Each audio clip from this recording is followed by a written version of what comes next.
Let me ask you something a bit more personal. How do you stay grounded? I mean, you seem like a very simple and humble man.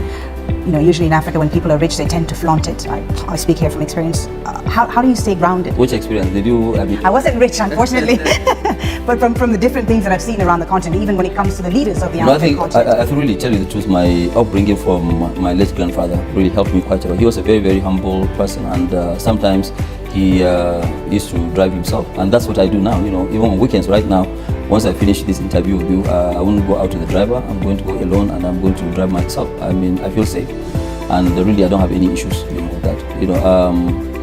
You know, it's always better to be humble. You know, they say that no condition is permanent. So I want to always run my life, whether I have money or I don't have money, I can run it, and it's true. I'm sure your life is more expensive to run than mine. I don't know about that. Well, I am sure. Nigeria is Africa's #1 oil exporter, as we've said, but also probably the largest importer of petroleum products. A paradox, because really it's a system that's full of corruption. There's no denying it. So you've said, and I've heard you say this in several interviews, that corruption doesn't stop business. What do you mean by that? Well, corruption doesn't stop business. There's no country without corruption. Even our own in Africa is well pronounced because we have very weak institutions. You know, what you need are very, very big institutions so that when you cross the line, there's somebody that will deal with you squarely. But, you know, be it in America, in Europe, or anywhere, these are countries that also have corruption, not at the same level with what we have in Africa. But in a country like Nigeria, for instance, sorry to interrupt you, Nigeria is ranked 144 out of 177 on Transparency International list of corrupt countries. Okay, I don't know the number. But it's known to be a notoriously corrupt country. So my question is, your journey to the top in a system that's notoriously corrupt, you must have had to pay some kickbacks and so on. Let me tell you something. We have actually never ever paid anybody any kickback at all. And that never, honestly. But when you look at it also, when people are busy getting what you call waivers to make money here and there, we don't do it. If we really wanted to make money, you know, especially that I've been close to almost every president that has passed through that seat, you know, I would have actually, you know, gone into oil. I told you, you know, before that we decided not to go into oil because we don't want to be tainted. You know, so you don't have to be. It's not everybody. When you say yes, you cannot generalize that yes, it's a corrupt nation, everybody's corrupt. No, it's not a generalization, but the reality is that it's true. But you know, there are also a lot of people who are busy fighting the corruption. Some are fighting, some are, you know, trying to expand it, you know, but I think the government is also trying quite a lot to stop. But it's true, it's an issue that has been on for a very long time. Stopping it in one day is not possible. Do you think the government is serious, this current government is serious about tackling corruption? I think yes, they are. They've been, you know, saying it. I'm sure you must have heard them maybe 10, 20 times, but they are very serious about it. There's no nation that will allow corruption to go deep into the society.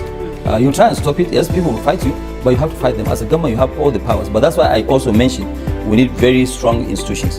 Very strong institutions will help Africa a lot, and Africa lack these strong institutions. Right. You've alluded to this, that you've been very close to the Nigerian government. They've supported your venture. At one point, your company had exclusive imports rights in sugar, cement, and rice. No, we have never had exclusivity. But you have, there was nothing like exclusivity. There was nothing like exclusivity? Nothing whatsoever. So, nobody, in fact, you know, right now, if you look at it, let me give you an example. We have invested heavily, maybe $6-7 billion in cement alone. But some people are saying, no, we're not happy because they're too big in the, you know, right. Business. And this is what my question is. What do you respond to those who criticize you and say that you've benefited greatly of government favoritism, which has allowed you to collapse all competition and small business in Nigeria and establish yourself as a sole importer or manufacturer? What do you respond to those critics? Well, first of all, there was never any time where we were the sole manufacturers or sole importers or whatever of any item. It has never ever happened. Only maybe during when we took risk. Let me give you an example. There was nothing like sugar industry in Nigeria, you know, and everything was imported. Maybe small, the farming side. We took a risk in 1999 and opened up a refinery which we built with about $250 million then. Okay, so if we are the only ones having that sort of refinery, nobody was stopped. How can you say that somebody has given us a license? We're not giving a license to operate alone. Okay, what normally government will roll out, like right now, let me give you an example. Government has rolled out their agricultural policy on self-sufficiency in sugar. Okay, nobody is investing, maybe two of us. So tomorrow, when we are successful, somebody will rise up and say, I don't know, this is a monopoly. It's not a monopoly because nobody has been stopped. That's number one. Number two, government has always been begging people to come and invest. So if we heed the call of government to go and invest, is that a problem with that? But can you understand that some people may see your close ties with the government, whether it's former President Obasanjo or the current government, as they can see it as a sort of favoritism? Could you understand that? Let me tell you something. You know, during the regime of Obasanjo had never ever given me anything directly. And I know that He yes, helped eventually. finance his campaign, according to him. No, well, whether I finance this campaign, but when I finance a campaign for anybody, it has no relationship. There are some African presidential campaigns that yes, we fund or we are part of the funding, but we have nothing to do even in the country. What we are looking for is good governance. Okay, so today, for example, during Obasanjo's regime, which favors were we given? The greatest thing that we have actually hooked on was that Obasanjo said that, look, importers of cement, we don't want to see any imported cement. What we want you to do is to make sure that you go and do a backward integration, produce the cement locally. We have everything, and that's what we have been able to prove in 7 years.